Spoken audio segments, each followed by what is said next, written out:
Tengo 79 años y he pasado mi vida entera convenciendo a todo el mundo de que Dios no existe.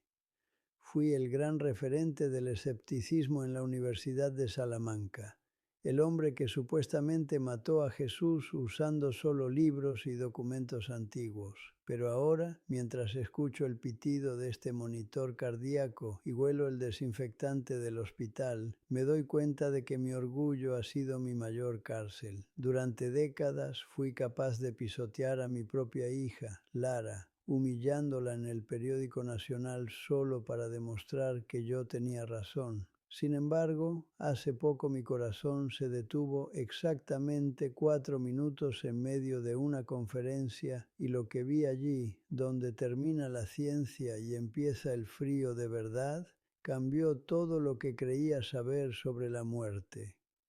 Descubrí que el hombre que intenté borrar de la historia estaba allí mismo, esperándome en silencio, para decirme una verdad que todavía me quema porque lo que os voy a contar no es una lección, es una confesión que me duele. Por defender mi orgullo, fui capaz de pisotear a mi propia sangre. Mi hija Lara encontró consuelo en la fe tras una crisis y yo, en lugar de abrazarla, la utilicé para un artículo en el periódico. La llamé débil mental ante todo el país solo para demostrar que mis libros tenían razón. Aquel día perdí a mi hija por mi propia mano y pasé 15 años sin verla ni conocer a mis nietos. Creí que había ganado el debate, pero solo creé un silencio que me ha ido matando. Sin embargo, hace poco mi corazón se detuvo 4 minutos y allí, donde termina la ciencia, empezó mi juicio. Descubrí que el hombre que intenté borrar de la historia estaba allí mismo, esperando que yo me callara. Yo era el que más mandaba con las palabras en toda Salamanca. Cuando caminaba por los pasillos de la universidad, sentía que hasta las piedras me tenían respeto. Mis alumnos se apretujaban en las escaleras del aula magna solo para oírme decir que la fe de sus abuelos no servía para nada. Usaba fechas y papeles viejos para demostrar que todo era mentira. Me gustaba sentir ese poder sobre los demás. Disfrutaba viendo al chico que venía con una cruz al cuello y terminaba escondiéndola por pura vergüenza. Escribí muchos libros que se vendían en todas partes y salía en la radio casi todas las noches. Pensaba que mi cabeza era una máquina perfecta que no necesitaba a Dios. Para mí, rezar era cosa de gente tonta que no había leído suficientes libros de historia o arqueología. En mi casa las cosas se hacían como yo decía y punto. La razón estaba por encima de los sentimientos. Mi mujer era una mujer muy paciente que siempre llevaba el pelo recogido y nunca me levantaba la voz. Recuerdo aquellas cenas en silencio, donde solo se oía el ruido de la cuchara golpeando el plato de sopa. Yo no era un padre de esos que dan abrazos, era más bien un juez que miraba las notas de mi hija Lara como si fueran un examen de la facultad. Si ella lloraba, yo le daba una explicación científica sobre el llanto en vez de darle un beso en la frente. Quería que fuera dura como yo, alguien a quien nadie pudiera engañar con cuentos de curas. Pensaba que la estaba ayudando, pero en realidad estaba levantando una pared entre nosotros que cada día era más alta.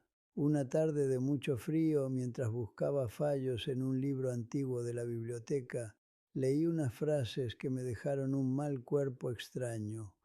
Eran palabras de un tal Isaías. Hablaban de un hombre de dolores, alguien que sufría por las culpas de otros y que no se quejaba mientras le pegaban. Lo leí 3 veces seguidas bajo la luz de mi mesa. Sentí un pinchazo en el pecho, como si alguien me estuviera vigilando desde el pasillo oscuro. Cerré el libro de un golpe seco y me serví una copa de coñac para que se me pasara el susto. Me dije que aquello era solo poesía para gente débil, nada que un catedrático importante como yo tuviera que creer. Pero esa noche no pude pegar ojo. El silencio de mi cuarto me pesaba mucho, como si esas palabras me estuvieran persiguiendo. En Salamanca mi mundo era el de las piedras viejas y los libros que nadie leía. El claustro de la universidad no era solo un sitio con arcos de piedra, era como un muro que nos separaba de la gente normal que iba a misa los domingos. Allí dentro, si no citabas a un filósofo alemán, no eras nadie. Cenábamos en sitios elegantes con otros profesores y nos reíamos de las procesiones de Semana Santa mientras bebíamos vino caro. Era una burbuja donde todos nos dábamos la razón. Yo sentía que ese era el único mundo que importaba, el de las ideas y los datos. Los que creían en milagros eran como niños que no querían crecer. Mi despacho estaba lleno de papeles y polvo, y allí me sentía el rey de una verdad que yo mismo me había inventado para no sentirme solo. Mi vida se basaba en rutinas que me hacían sentir seguro. Por la mañana iba a la facultad, daba mi clase y luego me encerraba en la biblioteca general. Me gustaba el olor a papel viejo y el silencio de las salas grandes, porque ahí no había espacio para las dudas. Si alguien me hablaba de Dios, yo le sacaba un documento de hace 2000 años y lo dejaba callado. En ese mundo de hombres con corbata y gafas, la fe era vista como una enfermedad del pasado que nosotros íbamos a curar con la razón. Me sentía orgulloso de ser el más listo de la clase, el que tenía respuesta para todo. No me daba cuenta de que estaba construyendo una pared a mi alrededor. Yo creía que era libre, pero solo era un viejo rodeado de estanterías que no podían darme un abrazo por la noche. Lara estaba pasando un tiempo muy malo, se le veía en los ojos que no podía más con su vida. Entonces empezó a ir a una pequeña iglesia de barrio y decía que allí se sentía a salvo. Yo sentía una vergüenza que me quemaba por dentro cuando me lo contaba. En los cafés de la universidad mis colegas me miraban de reojo y yo sabía que se reían de mí a mis espaldas. Un día ella vino a verme al despacho con esa cara de paz que tanto me molestaba y me puso la mano en el hombro. Me dijo: «Padre, por fin he encontrado la luz que necesitaba para seguir». Yo me aparté como se aparta uno de un bicho y le contesté: «Esa luz es solo un truco para mentes que no saben pensar». Entonces hice lo que mejor sabía hacer, usar las palabras para hacer daño. Me senté en mi escritorio de madera vieja y escribí una columna para el periódico más importante de España. No hablé de una desconocida, hablé de mi propia hija como si fuera un bicho en un microscopio. Escribí que su conversión era el ejemplo perfecto de cómo una mente brillante puede pudrirse por culpa de la fragilidad emocional. La llamé débil ante todo el país solo para que nadie pensara que yo, el gran Augusto Valdivia, había fracasado como maestro. Ella me llamó por teléfono esa misma noche, con la voz rota, y me preguntó: «Padre, ¿por qué me has hecho esto delante de todos?». Yo solo le dije: «La verdad científica no entiende de familias». Colgué el teléfono y me sentí importante. A la mañana siguiente, Lara entró en mi biblioteca por última vez en 15 años. No traía maletas, solo las llaves de nuestra casa en la mano. Las dejó sobre un montón de mis libros de historia y se quedó mirándome con una tristeza que todavía me persigue por las noches. Me dijo muy bajito: «Padre, has ganado el argumento, pero acabas de perder a tu hija para siempre». Yo me quedé sentado, estirando el cuello de mi camisa, sin decir ni una sola palabra mientras la veía caminar hacia la puerta. Desde ese día, el silencio se metió en mi casa como si fuera un invitado que no se quiere ir. Vi crecer a mis nietos por fotos borrosas en el ordenador, pero mi orgullo era más duro que el cementerio. Gané el debate, perdí todo. Lara era mi única hija y la persona más buena que he conocido, aunque yo entonces solo veía en ella una debilidad que me molestaba mucho. Recuerdo cómo solía canturrear canciones viejas de forma casi imperceptible mientras preparaba el café por las mañanas. Era un sonido suave que llenaba los pasillos de nuestra casa.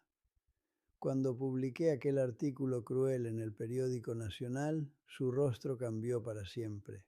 Vino a mi biblioteca, se quedó de pie frente a mi escritorio y no gritó ni una sola palabra.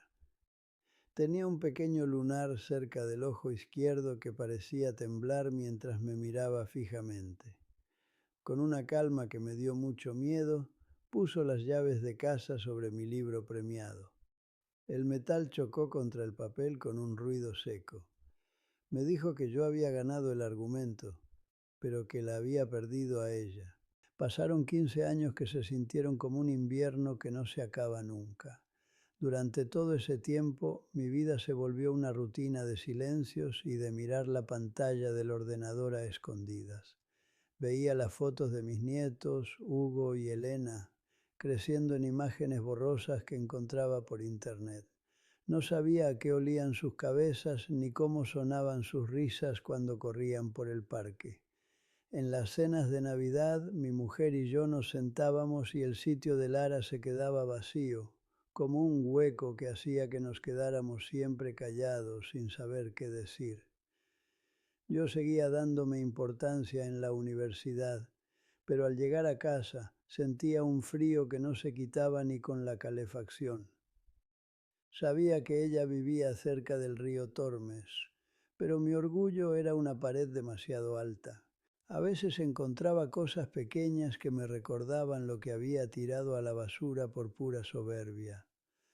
Un día apareció un dibujo viejo que ella hizo cuando tenía 6 años. Era un sol con cara de persona pegado en un cuaderno viejo que guardaba en un cajón. Al tocar aquel papel gastado me di cuenta de que ya no sabía quién era mi propia hija ni qué cosas le hacían feliz en su vida de ahora.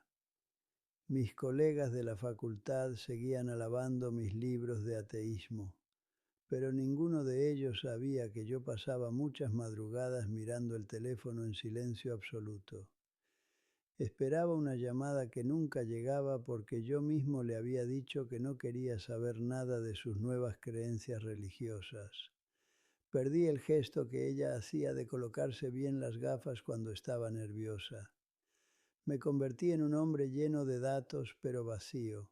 Sucedió mientras daba mi última lección magistral en el Paraninfo de la Universidad de Salamanca. Estaba allí arriba, en el estrado, mirando a los alumnos y sintiéndome el hombre más importante del mundo. De repente las palabras se me atascaron en la garganta y el brazo derecho se me puso pesado como si fuera de plomo. Me desplomé delante de todos.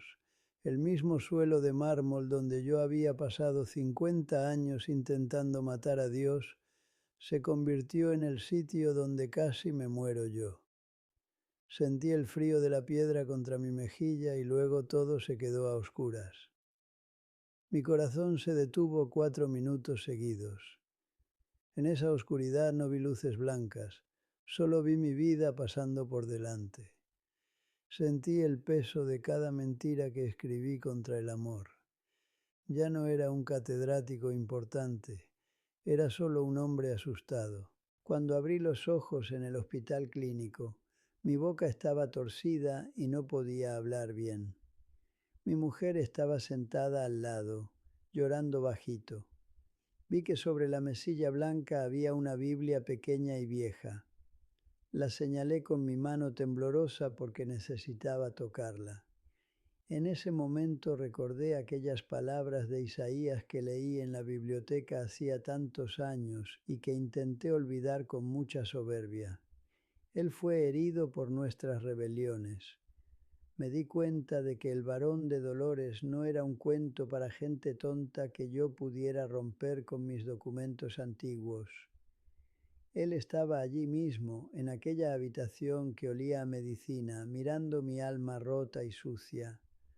Todos mis libros de éxito me parecieron entonces montones de papeles viejos que no servían para nada. Entendí que yo era el que estaba muerto por dentro. Pedí un teléfono como pude, con una voz que parecía el ruido de las piedras al chocar. Necesitaba hablar con ella antes de que fuera demasiado tarde para los dos. Cuando Lara entró en la habitación del hospital, no vi a la mujer débil que yo había insultado en el periódico nacional. Vi a una hija llena de una paz que yo no tenía. Se acercó a mi cama y se quedó muy quieta, mirándome a los ojos. Yo solo pude decir, Lara. Ella me puso la mano en la frente y me contestó, Padre. Su mano estaba muy caliente y la mía estaba helada. Empecé a llorar como un niño pequeño y le dije, perdóname, Lara, estaba muy equivocado. Ella me abrazó muy fuerte. Entonces le pedí que me leyera aquel capítulo de Isaías. Enséñame a hablar con él, le dije bajito. Ahora estoy aquí, sentado en este sillón viejo de la casa de Lara, con una manta sobre las piernas porque siempre tengo frío. Mis libros famosos están guardados en cajas en el trastero y ya no me importa si se llenan de polvo. Lo único que me importa es que cada tarde, cuando el sol se pone por el río Tormes, mi hija se sienta conmigo y me lee un trozo de la Biblia. Ya no trato de buscarle fallos a las palabras, solo dejo que esas frases me curen por dentro. He cambiado mi orgullo de catedrático por la paz de un hombre que se siente perdonado. Jesús no es un personaje de mis papeles antiguos, es la mano real que me sostiene de verdad cuando me falta el aire y me siento solo. Si tú estás escuchando esto y crees que tu inteligencia es más importante que la gente que te quiere, por favor, mírame a mí. No esperes a que tu corazón se pare para darte cuenta de que el orgullo es una cárcel fría. Si has echado a alguien de tu vida por una idea, coge el teléfono ahora mismo.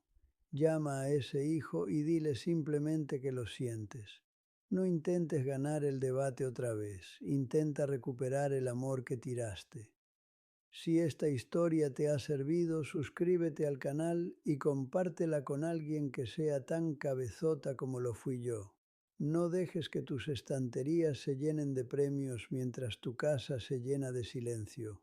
Dios es mucho más grande que nuestras dudas y está esperando a que dejes de hablar.